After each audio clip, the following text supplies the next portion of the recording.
Alright, so Cody Stamann and Askar. The betting odds for the fight, that's what we're going to look at first. Cody Stamann, minus 380, minus 370, minus 400. Just a humongous favorite over Askar. Askar is pretty much plus 300 and above. Plus 320, plus 340, somewhere around that range. That's a humongous underdog. And the reason of that is because Cody Stamann, if you guys don't know, was supposed to be fighting Andre Ewell on this fight card, but literally just yesterday, this fight got switched around. So now Askar coming off his LFA main event win over Kevin Worth by UDA, I believe LFA 92, around 3.5 months ago. And then Cody Stamann was supposed to fight Andre Ewell, as I said before. I had Andre Ewell losing that fight just because. Even though he had that reach advantage, he had the height advantage, obviously. Humongous height advantage, humongous reach advantage as well.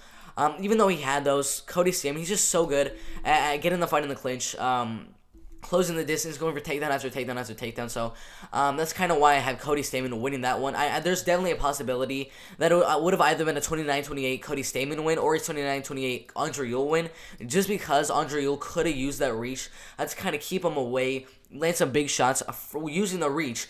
But it's just, when you have a reach like that, you kind of depend on it in order to kind of defend those takedowns against really heavy wrestling-based fighters like Cody Stamann. So even if he would try to rely on that reach advantage, the 10.5-inch reach advantage, I still don't think it would have gone well. I think Cody Stamann would have found a way to close in that reach a little bit, get Andre Ewell to the cage, shoot him for a takedown, get the fight in the clinch, and eventually get a single leg or double leg, and just kind of control Andre Ewell on the ground with some good ground and pound shots.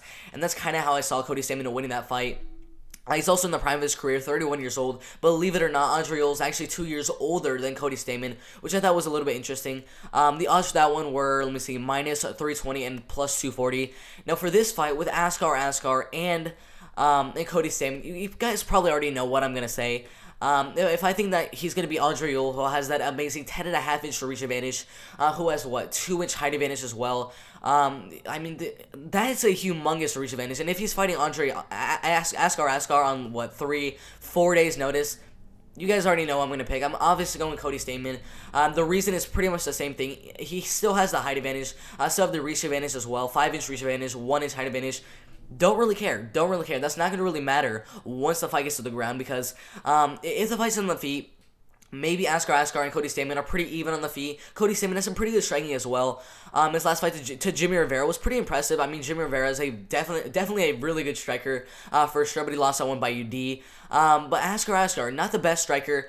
He's a pretty good striker, but not the best striker. Definitely not as top tier of a striker as Jimmy Rivera was in their last fight. So if the fight stays on the feet, which I kind of doubt it will, but if Askar finds a way to keep this fight on the feet, maybe Askar could win the fight 29-28 on the judges' scorecards, but it's going to be a little bit tough keeping the fight on the feet. Let's see how he actually wins his fights. 5 wins by decision, 3 wins by submission, and 3 wins by knockout. It's the only loss coming by knockout.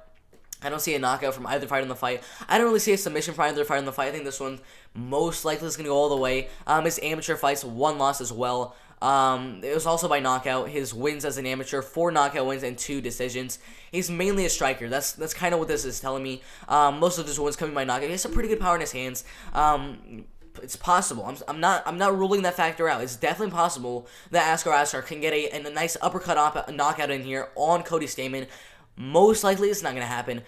Cody Stamann is just he's fine-tuned the strategy to closing that reach advantage, because usually in most of Cody Stamann's fights, he definitely does not have the reach advantage. He usually has a really small T-Rex arm. So if he's fighting a guy like Askar or Andre Ewell that has a really humongous reaches, he does a really good job closing the distance, going for takedowns, getting the fight to the ground, and just controlling it there. So I think the only opportunity for Askar to get that knockout would be in the first round.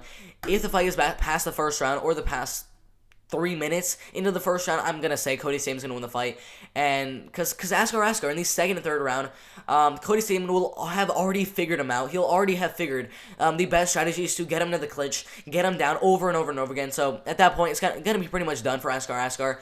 That's the main reason I have Cody Stamann winning that one. But again, the first round is where it's going to be at. Askar can definitely get a knockout there, but most likely the fight's going to go all the way.